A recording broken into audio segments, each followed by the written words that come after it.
Hi అండి, welcome back to Praneeth creative ఛానల్కి స్వాగతం అండి. మనం ఇప్పుడైతే ఊలుతో రబ్బర్ బ్యాండ్ ఎలా చేసుకోవాలో ఒకసారి అయితే ఈ వీడియోలో చూసేద్దాం. ముందుగా మనకి ఊలు తీసుకొని కొన్ని రబ్బర్ బ్యాండ్స్ కూడా తీసుకోవాలి. ఊలుకి దారం చుట్టి దాన్ని చైన్ కుట్టుతో మొదలెట్టి ఇలా ఫ్లవర్ విధానంగా రావాలి.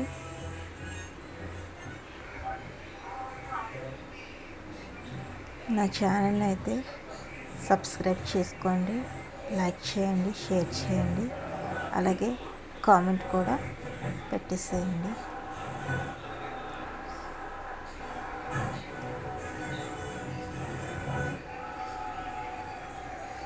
ఛానల్కి మంచి వ్యూస్ వస్తున్నాయి కానీ సబ్స్క్రైబ్ ఎవరు చేసుకోవట్లేదండి.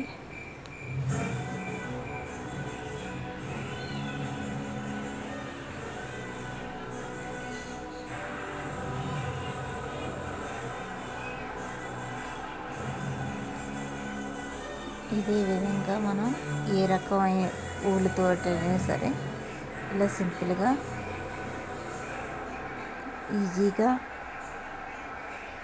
నేర్చుకోవచ్చు. రబ్బర్ బ్యాండ్ ఇంట్లోనే తయారు చేసుకోవచ్చు.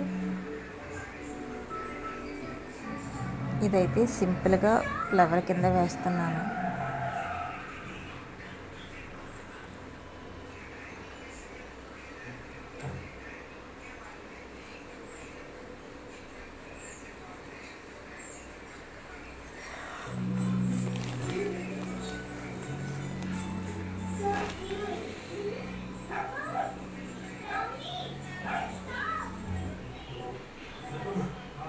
జాయిగా మనం కుట్టేసరికి ఫ్లవర్ ఆకారం అయితే వస్తుంది.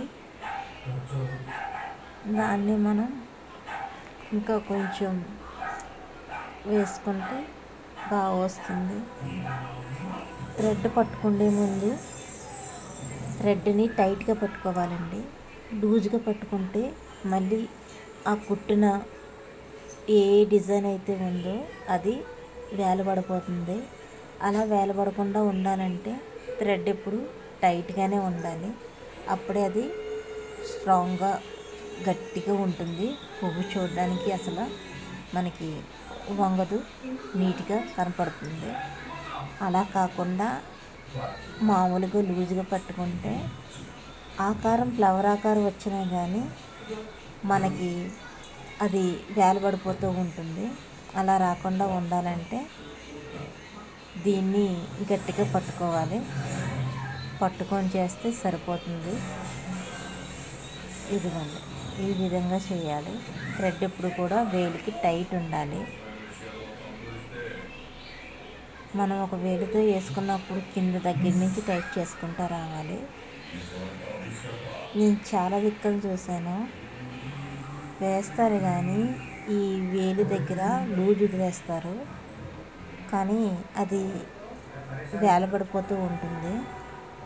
అలా ఉండకూడదు అనుకుంటే కనుక మనకి ఇది టైట్గా పట్టుకోవాలి. ఎప్పుడైతే మన చేతిలో థ్రెడ్ టైట్ ఉంటుందో అప్పుడు మనకి కుట్టుకునే ఏ ఆకారమైనా సరే చాలా నీట్గా వస్తుందండి. ఇది కుట్టుకునే విధానం కూడా చాలా సింపుల్. ఎందుకంటే మనకి తెలియదంటూ ఇందులో ఏదీ లేదు. ఆఖరికి మనకి పువ్వు ఆకారం అయితే వచ్చేసింది. ఈ విధంగా నేను మధ్యలో పోస్ కూడా వేసేసాను. అదే థ్రెడ్తో వేసానండి. మామూలు వేరే థ్రెడ్తో గుచ్చుకున్న చేసిన మనకి థ్రెడ్ కనబడుతుందని ఆ ఊలు దారంతో నేను దాంట్లో గుచ్చి ఇచ్చేసాను.